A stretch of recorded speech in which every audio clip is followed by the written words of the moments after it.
want the blunt version, here it is. Win ugly, sit with it. That could have been Bo Nix's mantra after Denver scraped by the Las Vegas Raiders 10-7.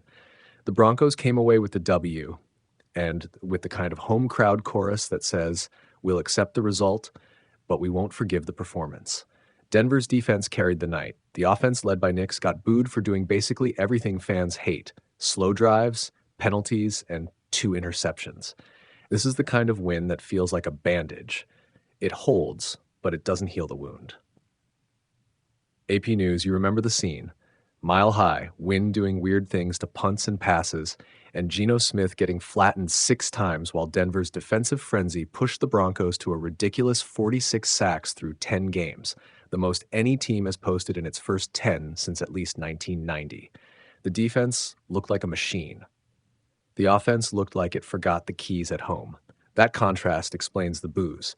Fans reward results, but they worship style, and when the style goes missing, the crowd gets loud. Yahoo Tetao Bo Nix didn't duck the noise. He stared at it, called it what it was, and delivered one of those lines that's simple but real. I've been booed before, and I'll be booed again. That quote lands 2 ways. Publicly, it's calm, collected, a QB who accepts the theater of the NFL.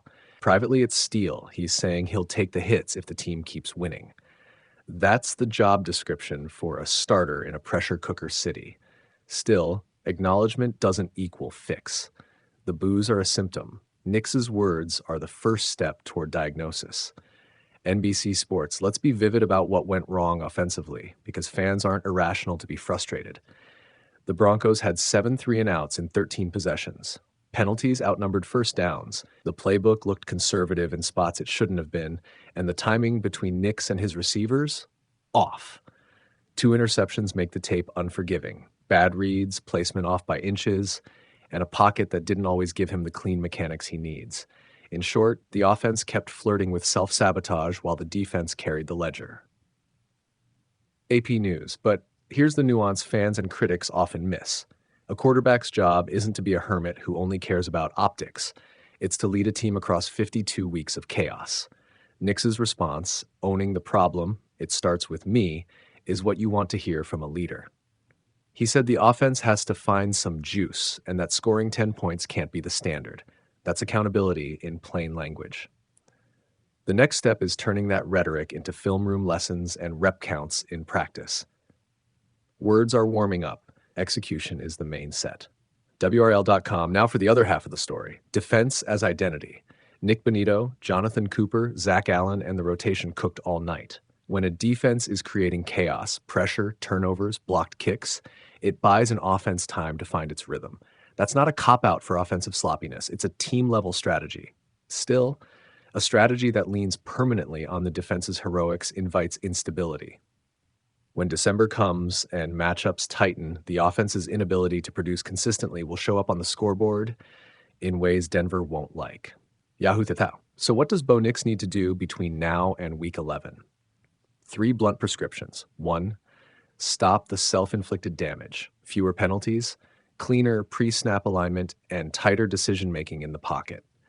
If Nix is going to be the quarterback who wins with his arm, he must make safer reads early and only take the high-risk, high-reward throws with clearer timing. 2, reboot the tempo. Use the bye and the extra days to install more high-tempo, rhythm-building reps.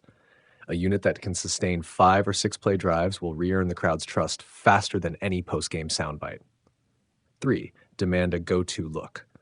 The Broncos lack a true number 1 wide receiver the way some championship offenses do.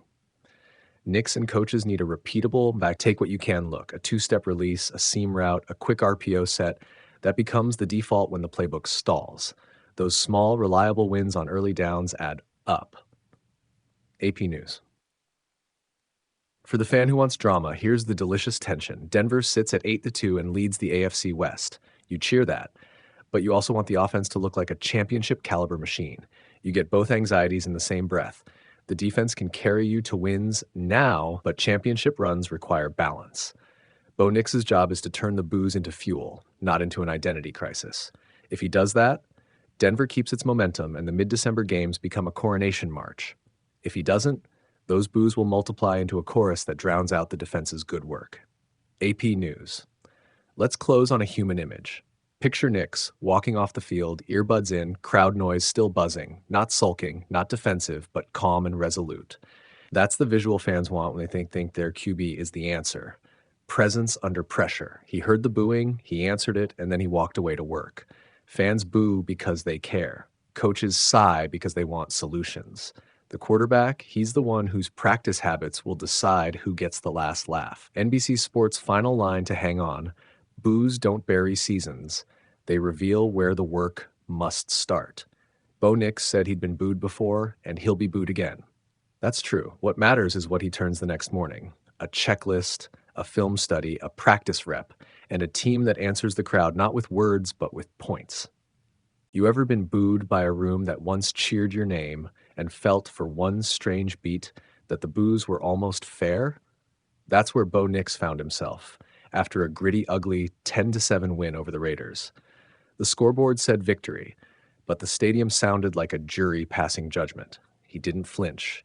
He didn't plead. He answered like a quarterback who knows the season is a long conversation, not a single headline. Let's be honest. It was a night built for grumbling. Denver's defense did what it always seems to do: turned pressure into results, sacked Geno Smith 6 times, and reminded everyone why the Broncos sit high in the division.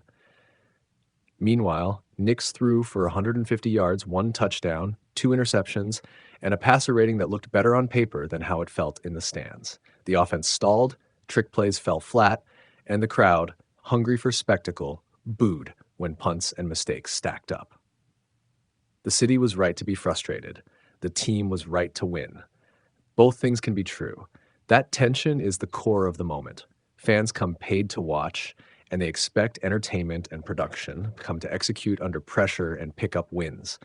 When those two standards diverge, when the team wins but the process is ugly, the noise turns into a catalyst. For a rookie or a young starter, that noise can either erode confidence or sharpen it into focus. Tonight, it sounded like Bo chose the latter. He said the thing you want leaders to say, that he understands how the game and the crowd work. Not a canned soundbite, not a manufactured apology, but a compact, unapologetic acceptance. He knows the boos aren't personal so much as performance-based feedback. You play, people react, sometimes loudly. That's the contract of being the guy under the helmet. You own the mistakes. You take the applause. You answer with more work. And answer he must. Because this team is both blessed and cursed by its defense. The pass rush is historic, a relentless engine that has made quarterbacks uncomfortable week after week. That unit can and will win you games when the offense sputters. But even the best defenses need rest, and no defensive line can keep an offense complacent forever. The ledger is simple. Wins build records, but consistent offense builds sustainability. The Broncos have to marry those two to survive the long haul. So what does that marriage look like? It's not a single roster move or a magical play call. It's a patient series of small surgical improvements. It looks like sharpening the run game so the offense can chew clock and give the D a breather. It looks like cleaner third down reads, fewer penalties, and ball security in traffic. It looks like a receiver who can be trusted in clutch moments and a line that can hold for a beat longer. The booing won't stop the work, but it should speed it up. There's also a psychological currency at play. Bo Nix has moments on tape where he looks calm and surgical. He also has nights where the timing is off and the throws are just a half beat late. The difference between those versions is often mental elasticity, the ability to scrub a bad play, learn, and move on in the same drive. That trait separates quarterbacks who survive growing pains from those who become the story that season. Fans will boo, teams reframe. Leaders repeat the simple math: next matters more than last play. Look at the context. 8-2, top of the AFC West, a skyline of possibility. This isn't a team collapsing. It's a team with questions. They're 3 games ahead of where they were at this point last season, which buys them latitude. That margin of error is precious. It grants the offense time to find itself while the defense shoulders heavy workloads. But it's not an indefinite grace period. The league calendar is a stern timer. Eventually, you face opponents with enough depth and discipline to exploit an overused defense against and an offense that can't sustain drives. Coaches know this, and so do players. That's why the message in the locker room after a game like this is always twofold: savor the win, then fix the film. The offseason narrative of "we'll figure it out" has to be replaced by concrete adjustments now. Tweaks in protection calls, rebalance snap counts, maybe even schematic changes to get the ball out of Nix's hands quicker on third down. The next 10 days off before Week 11 are a gift in this sense. Time to heal, time to teach, time to iterate. Players hear boos different than fans. To them, boos are fuel or acid. Some let them corrode confidence. Others let them cook a resolve so hot it changes the next week's practice. For a quarterback, the best response is a quiet one: improved tape, cleaner mechanics, and leadership that radiates calm. Words are cheap in a locker room. Actions aren't.